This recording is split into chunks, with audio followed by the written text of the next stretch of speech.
आज 10 class mathematics exercise number 3.4।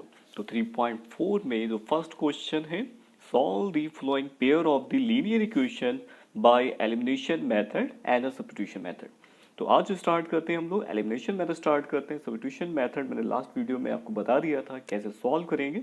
तो आज स्टार्ट करते हैं एलिमिनेशन मेथड।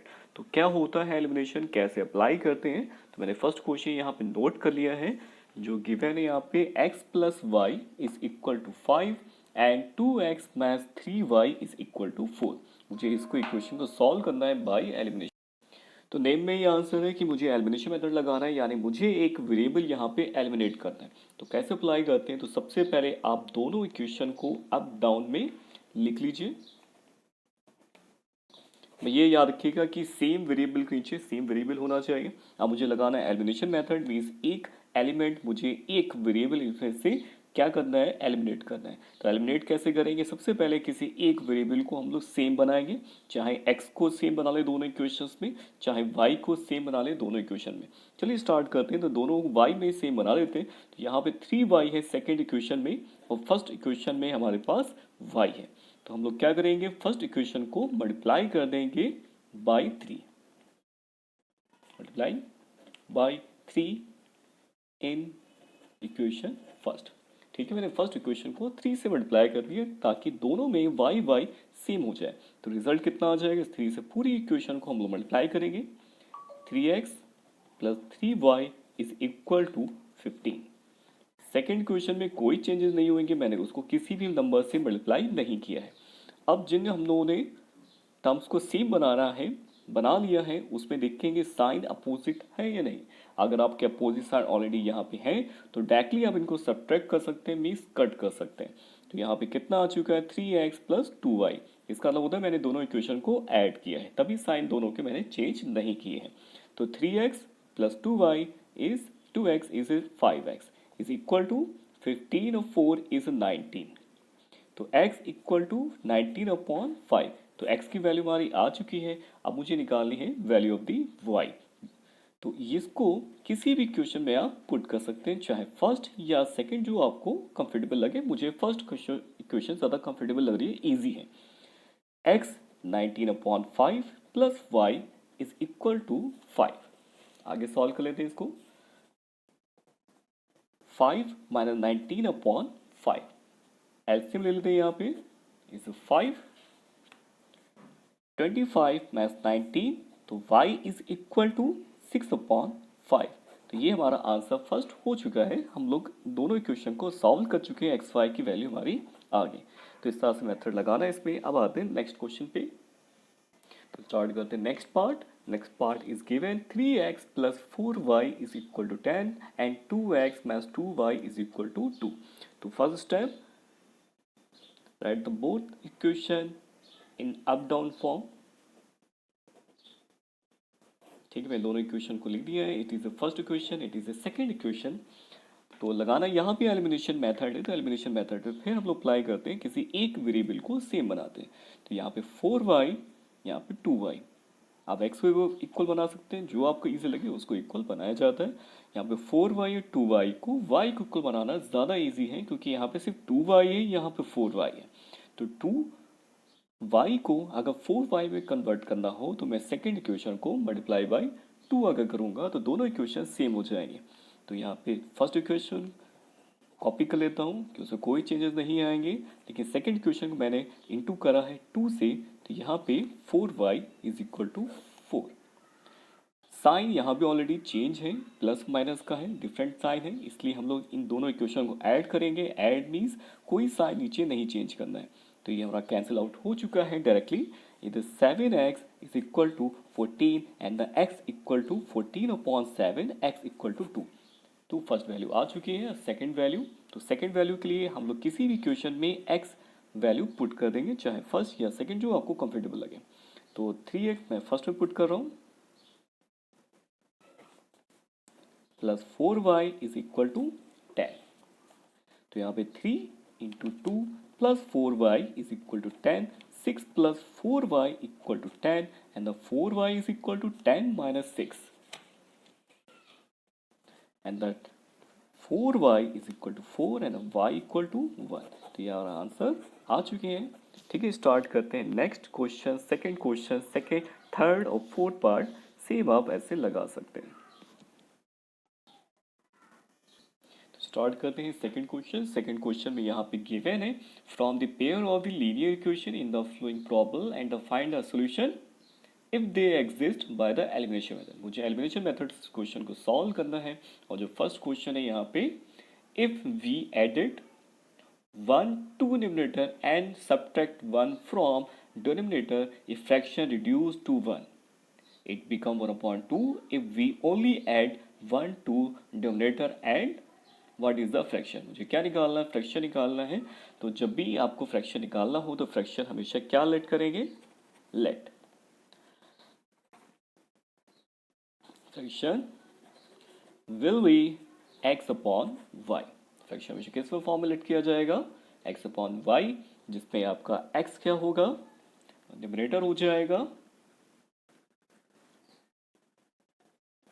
और y हो जाएगा यहाँ पे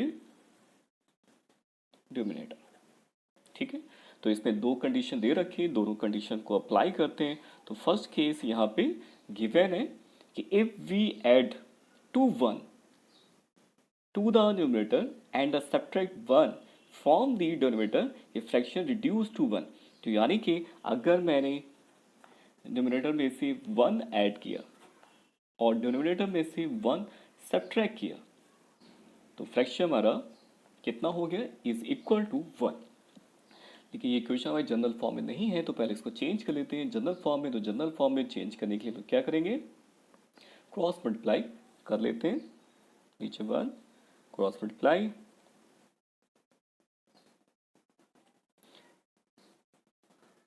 इंटीजर्स अलग, वेरिएबल्स अलग, सेपरेट कर लिए। तो ये फर्स्ट इक्वेशन आ चुकी है। हम आते हैं सेकंड केस।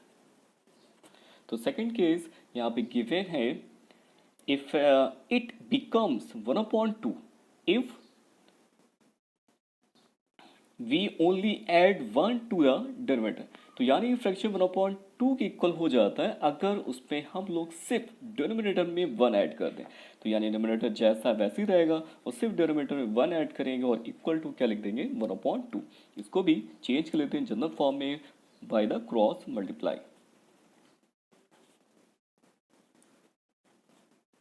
बाकी मैं इसको चेंज कर लिया जनरल फॉर्म में, इंटीजर्स अलग कर लिए, वेरिएबल्स अलग कर लिए। तो दोनों इक्वेशन आ चुके हैं। सॉल्व कर दें by elimination method. Solve bye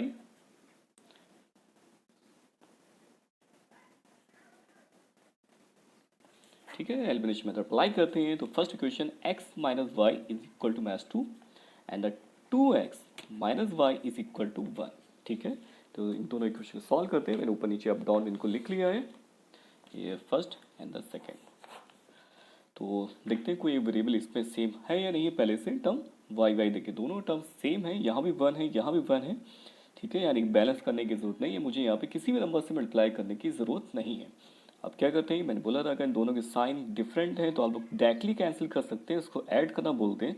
और अगर यहाँ पे साइन दोनों के सेम हैं तो हम लोग साइन चेंज कर देते हैं। और साइन चेंज कैसे होते हैं? क्योंकि यहाँ पे मैंने इक्वेशन को सब्ट्रैक्ट करा है।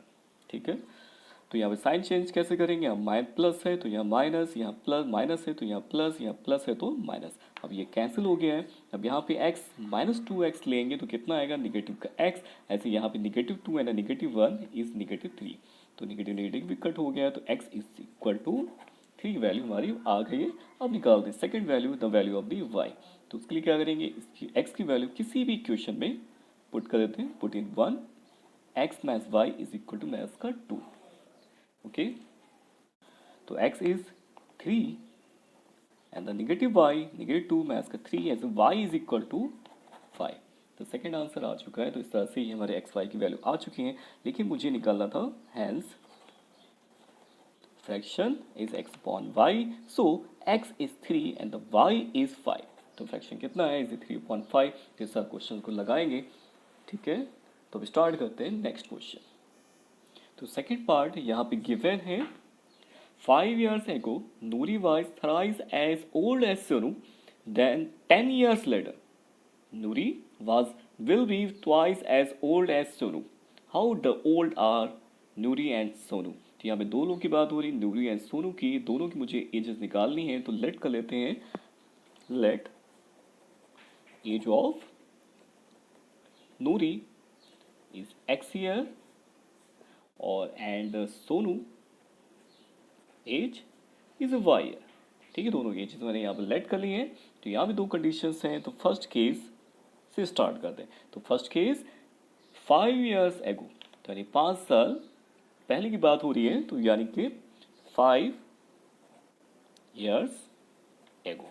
तो 5 years एगो दोनों के एजेस में 5 years रिड्यूस हो जाएंगे एजेस, नूरीज एज। ये कौन सी प्रेजेंट एजेस हैं, हम लोग 5 साल पीछे जा रहे हैं, तो 5 साल अगर बैक में जाएंगे तो 5 years दोनों के एजेस में से कम हो जाएंगे। ठीक है, दोनों एजेस में लिख दिए। अब इसमें कंडीशन क्या है, इस कंडीशन ये है कि Noori was thrice as old as Sonu. Noori की जो एज होगी वो सोनू की एज की 3 times हो जाएगी। According to question, Sonu age, ये नूरी एज है and the Sonu age. The Noori was thrice as old as Sonu, यानी नूरी जो एज है वो सोनू की एज की थ्राइस, यानी नूरी की एज ज़्यादा है, 3 times है सोनू की एज की। तो इक्वल करने के लिए जो कम एज होएगी उसको 3 से मल्टीप्लाई कर देते हैं यहाँ पे। तो इक्वेशन को सिंप्लीफाई कर लेते हैं यहाँ पे, इंटीजर्स अलग एंड वेरिएबल्स अलग। तो वैल्यू यहाँ पे कितनी आ चुकी है, it is x minus 3y is equal to -10। ठीक है, फर्स्ट केस कंप्लीट हो चुका है। सेकेंड केस पे आते हैं। तो second case is given, Nuri will be twice as old 10 years later. After that 10 years later, Nuri will be twice as old as Sonu. तो यहाँ पे 10 years later 10 साल के बाद की बात हो रही है, तो यहाँ पे हम बुक 10 years later। तो 10 years later नूरी की एज क्या होगी, नूरीज एज 10 साल बाद दोनों की एजेस में 10-10 साल बढ़ जाएंगे, तो इसलिए दोनों के एजेस में मैं 10 years ऐड कर देता हूँ। ठीक, अकॉर्डिंग टू क्वेश्चन, क्वेश्चन यहाँ पे कह रहा है कि यहाँ पे कि Noori will be twice as, Noori will be twice old as Sonu. Noori की जो एज होगी वो सोनू की एज की डबल हो जाएगी। तो नूरी की एज कितनी है, x + 10, सोनू की एज कितनी है, y + 10, और नूरी की एज डबल है सोनू की। तो इक्वल करने के लिए जो कम एज होगी उसको मल्टीप्लाई कर देंगे बाई 2। सिंप्लीफाई कर लेते हैं, इंटीजर्स अलग एंड द वेरिएबल्स अलग कर लेते हैं, सेपरेट कर लिया मैंने यहाँ पे। तो सेकंड इक्वेशन आ चुकी है। अब इन दोनों इक्वेशन को मुझे करना है सॉल्व। तो करते हैं इन दोनों को इक्वेशन को सॉल्व बाय एलिमिनेशन मेथड। तो अप डाउन में दोनों को लिख लेते हैं, x - 3y solve is equal to -10, x - 2y is equal to 10। ठीक है, दोनों इक्वेशन हमारे पास आ चुकी हैं। अब ये देखिए, इसमें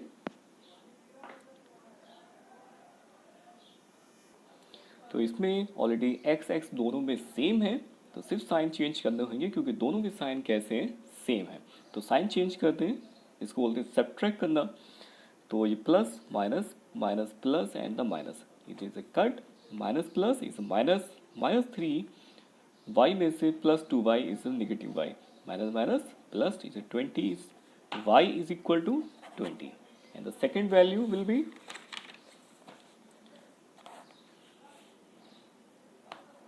put in first, x - 3y is equal to -10, x - 3 into 20 is equal to -10, x is equal to -10 plus 60, तो x equal to 50। तो ये वैल्यू हमारे आ चुकी हैं। हैंस एज ऑफ नूरी कितनी आई, is 50 years and Sonu age will be 20 years। तो इस साथ क्वेश्चन लगाएंगे, आपको क्लियर हो गया होगा। अब स्टार्ट करते हैं नेक्स्ट क्वेश्चन, क्वेश्चन नंबर 3। तो नेक्स्ट क्वेश्चन यहाँ पे गिवन है, the sum of the digits of a 2 digit number is 9। Also 9 times this number is twice as the number obtained by reversing the order of the digit. Find the number. तो यहाँ पे number की बात हो रही है, वो number कैसा है, 2 डिजिट। किसी भी क्वेश्चन में जब भी आपको 2 डिजिट नंबर की बात पूछी जाए या कही जाए तो वहाँ पे हमेशा जो लेट करेंगे नंबर 2 डिजिट का वो ये होगा, let 2 digit number will be 10x plus y. ठीक है, 2 digit number is always let 10x plus y. Y is unit place value and the x tens place value. Okay, unit place digit is y and the tens place digit is 10x. ऐसा क्यों late करते हैं? तो for example 21 है 2 digit number, तो इसको हम लोग 2 प्लस 1 नहीं लिखेंगे, 20 प्लस 1 लिखेंगे। तो इसमें 20 होगा 10 into 2 and the unit place digit होगा 1। तो इसमें डिजिट्स क्या आते हैं? 2 1। तो एक्स वाई कितने आ गए हमारे पास? ये डिजिट्स आ गए 1 एंड द 2 ये टेंस प्लेस वैल्यू को रिप्रेजेंट करता है जो यहाँ पे 10 है। ठीक है, तो स्टार्ट करते हैं यहाँ पे। तो गिवन यहाँ पे क्या है? सम ऑफ डिजिट इज 9। ठीक है, जो फर्स्ट केस था यहाँ पे, हमेशा 2 केस दिए होते हैं क्वेश्चन को सॉल्व करने के लिए 2 वेरिएबल इक्वेशंस में। तो x plus y is equal to 9। याद रखिएगा 10x टेंस प्लेस वैल्यू है, डिजिट एक्स वाई है, डिजिट क्या है? सिर्फ एक्स वाई है। 10x is a tens place value and 9 is unit place value and the digits are x y. And the second case, तो second case also 9 times the number is twice the number obtained by reversing the order of digit। अब यहाँ पे क्या किया गया है? New number निकाला गया, new number form by reversing the digit. तो इसका मतलब क्या होता है? रिवर्सिंग द डिजिट क्या होता है? सो फॉर एग्जाम्पल 21 है, अगर मैं इसके डिजिट को पलट दूँ, इंटरचेंज कर दें, यानी 12 जैसे 1 जो यूनिट प्लेस वाला डिजिट टेंस प्लेस पे आ गया, टेंस प्लेस वाला वंस प्लेस पे आ गया, तो डिजिट हमारा चेंज हो जाएगा, मतलब नंबर चेंज हो जाएगा, 12 हो गया, तो वैल्यू में तो फर्क आएगा। तो वही यहाँ पे कहा रहा है new number form by the reversing the digit. अगर मैंने वहाँ पे न्यू नंबर निकाला, कैसे निकाला? उनके डिजिट को इंटरचेंज करके, तो उस पर वैल्यू में फ़र्क आएगा। तो वैल्यू में क्या फ़र्क आ रहा है? जब न्यू नंबर जो हमारे पास आएगा वो कितना आएगा पहले उसको लिखते हैं, फिर अकॉर्डिंग टू क्वेश्चन सॉल्व करते हैं। तो यहाँ पे 10y प्लस एक्स, ये 10y plus x means x के रिप्लेस में y और y की जगह पे x आ गया है। तो अब यहाँ पे according to question 9 times the this number twice the number obtain by reversing the order of the digit. According to question 9 times of number means old number, 9 times of the old number is equal to the twice the number obtained by reversing the order of the digits। तो नए number के 2 times के ये equal होगा 9 times of the old number. तो इसको simplify कर लेते हैं।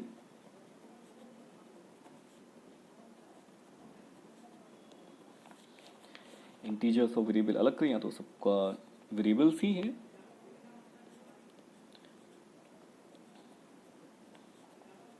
मैं सब के सब टर्म्स को वन साइड ले आया हूँ। तो 90x minus 2x is 88x, 9y minus का 20y is 29y is equal to 0। ये सेकेंड क्वेश्चन। यहाँ तो यहाँ प्लस चल रहा था, तो प्लस के अकॉर्डिंग वैल्यू कितनी आ जाएगी? सिर्फ 11 आ जाएगी। ठीक है, तो यहाँ से कॉमन निकाल लेते हैं 11। तो 11 कॉमन लेंगे, कितना हो जाएगा? 8x माइनस का y इज इक्वल टू 0। ठीक है, तो 11 तो ट्रांसफर कर दिए और इक्वेशन हमारे पास आ चुकी है 8x minus y is equal to 2। अब इन दोनों इक्वेशन को सॉल्व करते हैं बाय एलिमिनेशन मेथड।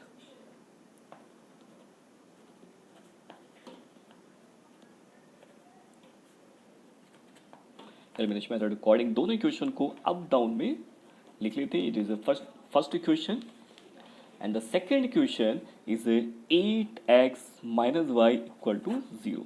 तो यहाँ पे देखिए एलिमिनेशन मेथड अकॉर्डिंग एक टर्म हमारा इक्वल होना चाहिए, ऑलरेडी यहाँ पे इक्वल है y और यहाँ साइन भी डिफरेंट है तो डायरेक्टली कट कर सकते हैं। तो ये कितना आ गया, इज 9x इक्वल टू 9 और x इक्वल टू 1। तो x की वैल्यू तो आ चुकी है। Find out the value of the y by the use first equation by first. Okay, अब वैल्यू x की यहाँ पे पुट कर देता हूँ मैं। यहाँ पे x 1 है, यहाँ पे 9 है, तो y कितना आ गया, इज 8। तो डिजिट्स तुम्हारे आ चुके हैं। हैंस नंबर इज, क्या नंबर था, 10x plus y, then the 10 into 1 plus 8 is 18। ये हमारा आंसर हो गया। तो स्टार्ट करते हैं क्वेश्चन नंबर फोर्थ पार्ट में गिवन है यहाँ पे Meena went to bank to the withdraw the 2000 rupees. She asked to the cashier to give her 50 rupees and the 100 rupees note only.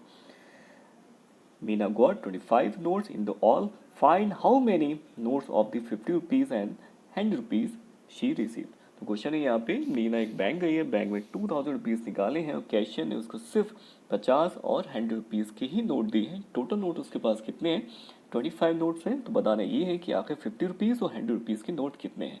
तो यानी number of 50 rupees notes and the 100 rupees note मुझे find करना है। तो let number of 25 वो 50 rupees note be x and the 100 notes let be the y। तो 100 rupees के note मैंने y लेट कर लिए, 50 रुपीज़ के नोट मैंने x लेट कर लिए हैं। तो यहाँ गिवन है the first case total notes are 25। तो टोटल नोट्स कितने यहाँ पे 25 लिए गए हैं। तो total notes means x plus y is equal to 25। तो फर्स्ट क्वेश्चन हमारी आ चुकी है। अब स्टार्ट करते हैं सेकंड केस। तो सेकंड केस में यहाँ पे टोटल अमाउंट कितना है। तो total amount is rupees 2000 rupees दे रखे, 2000 रुपीज उसको मिले हैं। वो भी कौन से, 50 रुपीज़ के नोट मिले हैं और 100 रुपीज़ के नोट मिले हैं। तो सपोज करिए अगर मैं आपसे बोलूँ कि आपके पास 50 रुपीज़ के 2 नोट्स हैं, 2 नोट्स हैं और 100 रुपीज़ का 3 नोट्स हैं, तो टोटल अमाउंट आपके पास कितना है। यानी 50 रुपीज़ के कितने नोट्स हैं, 2 नोट्स हैं, और 100 रुपीज़ के कितने नोट्स हैं, 3 नोट्स हैं। तो अमाउंट कितना है आपका, कैसे काउंट करेंगे। सबसे पहले देखेंगे 50 के 2 नोट मिला के, यानी 2 into 50 is equal to 100 rupees हो गए, जो 50 रुपीज़ वाले नोट है। इसी तरह से 100 रुपीज़ वाले कितने नोट है, 3 है तो 300। तो टोटल अमाउंट कितना हो गया 400। तो यानी कि आपने जितने भी नोट्स थे उसकी इंटू किया आपने उसकी वैल्यू से कि आखिर कितने नोट कौन सा है। ऐसे आपने 100 वाले नोट की 3 से इंटू की, आखिर 100 वाले कितने नोट्स हैं। तो यहाँ पे मैंने 100 वाले नोट्स कितने लिए वाई, और 50 रुपीज़ के नोट्स कितने लिए एक्स। तो इसके अकॉर्डिंग अगर हम लोग देखें कि 50 रुपीज़ नोट हमारे पास जो है एक्स, तो एक्स नोट के अकॉर्डिंग किसी तरह से 100 रुपीज़ वाले नोट कितने हैं वाई। तो वाई नोट होने पे 100 रुपीज़ के नोट्स का अमाउंट कितना बनेगा 100 वाई इज इक्वल टू 200। तो ये क्वेश्चन हमारी बन चुकी है। लेकिन ऐसा करते हैं थोड़ा इसको सिंपल कर लेते हैं, यानी कुछ अगर कॉमन मिले तो कॉमन ले लेना चाहिए। तो यहाँ पे कॉमन कितना आ रहा है 50 कॉमन आ रहा है, तो मैंने यहाँ से 50 कॉमन निकाल लिया है। ठीक है, तो 50 से दोनों साइड डिवाइड कर देंगे तो वैल्यू कितनी आ जाएगी। आप कह सकते हैं कि 50 मैंने यहाँ ट्रांसफर कर दिए हैं, डिवाइड कर लेते हैं 40। तो x plus 2y is equal to 50। तो सेकंड क्वेश्चन हमारे यहाँ पे आ चुकी है। दोनों इक्वेशन मुझे करना है सॉल्व। तो सॉल्व करते हैं यहाँ पे फर्स्ट एंड सेकंड। तो दोनों इक्वेशन को अप डाउन में मैं यहाँ पे लिख लेता हूँ। अब देखते हैं कि कोई यहाँ पे वेरिएबल सेम है ऑलरेडी। देखते हैं, तो यहाँ पे एक मुझे सेम दिख रहा है, वो कौन सा है x और x दोनों की वैल्यू सेम है। साइन देखते हैं, दोनों के सेम साइन है, तो साइन दोनों के चेंज कर देता हूँ, plus minus plus minus plus minus, it is a cut y minus 2y। अभी निगेटिव साइन है तो negative y is equal to negative 25। तो y is equal to plus 25। तो वैल्यू आ चुकी है 25। अब निकाली मुझे value of the y x।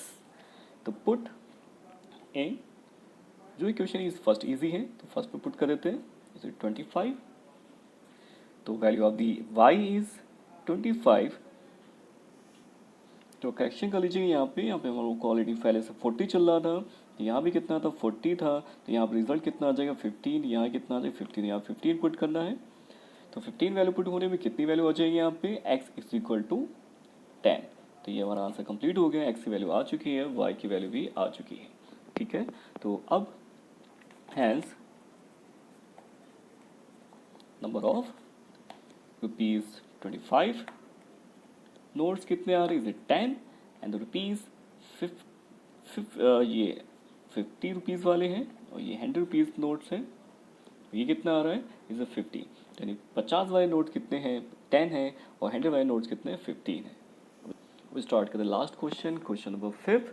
इस पे गिवन है lending library has a fixed charge for the first 3 days and the additional charge for the each day thereafter. Sarita paid 27 rupees for a book. Keep for the 7 days Willers and Sazi paid rupees 21 for the book she keep end of 5 days. तो यहाँ पे given है, यहाँ पे एक library है, वहाँ पे चार्जेस लगते हैं। तो दो तरह के यहाँ पे चार्जेस है, एक तो स्टार्टिंग के 3 डेज का फिक्स चार्जेस है, बाकी आपका एडिशनल चार्जेस है पर डे के हिसाब से। तो यहाँ पे दो चीज़ें हैं, दोनों को लेट करें, let fixed charge for 3 days. तो 3 डेज का मैंने चार्ज लेट कर लिया एक्स एंड पर डे चार्ज मैंने लेट कर लिया ₹y। तो दोनों चार्जेस मैंने यहाँ लेट कर लिए हैं। तो यहाँ पे दो लोग हैं, सरिता है, सरिता ने कितने दिन रखी है बुक, इज 7 डेज, और उसने कितना अमाउंट दिया है, इज 25। तो given Sarita paid ₹27 for a book kept for 7 days। तो 7 डेज के लिए यहाँ पे है और अमाउंट कितना दिया है, 27 रुपीज़ दिया है। तो इक्वेशन उसको कंप्लीट कन्वर्ट करते हैं। तो ठीक है, तो देखिए 3 डेज का चार्ज तो उसको देना पड़ेगा, क्योंकि 7 डेज रखी है, तो 3 डेज का चार्ज कितना हो गया, x रुपीज़ तो हो गया। लेकिन उसके बाद 7 डेज रखी है, तो 7 डेज पे जो 3 डेज थे फिक्स चार्ज लेगा, बाकी उसके बचे कितने, 4 डेज। तो 4 डेज की अकाउंटिंग उसको पर डे का चार्ज देना पड़ेगा। तो पर डे का चार्ज कितना है, y। याद रखिएगा सिर्फ 4 डेज पर डे लगेंगे, बाकी 3 डेज तो उसके y रुपीज़ ऑलरेडी फिक्स्ड है। ठीक है, 3 डेज का फिक्स चार्ज था, वो 3 डेज का चार्ज कितना आएगा, x आएगा, और बाकी 4 डेज का चार्ज अलग से उसको 4y और देना पड़ेगा। तो इसलिए इक्वल टू टोटल अमाउंट कितना हो गया, इसे 27 रुपीज़। इसे सेकेंड केस आते हैं, इसे गिवन सजी पेड ₹21, कितना दे रखा, 21 फॉर 5 डेज।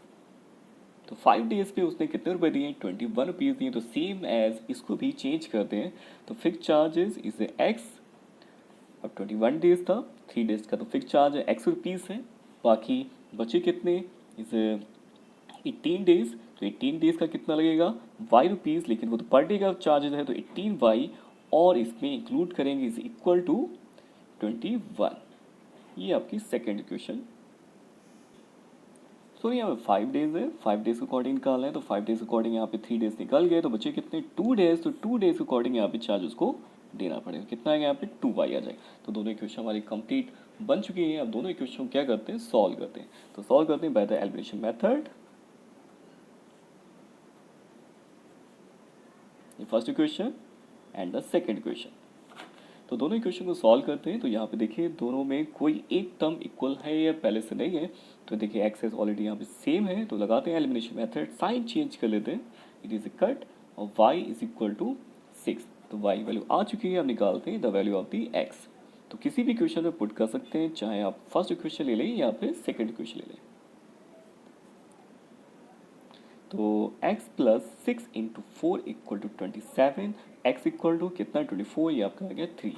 तो कितने रुपीज़ देने पड़ेंगे, 3 for the 3 days and the 6 per day rupees. तो इस सारा क्वेश्चन लगाएंगे, एक्सरसाइज आपकी कंप्लीट होती है। मिलते हैं नेक्स्ट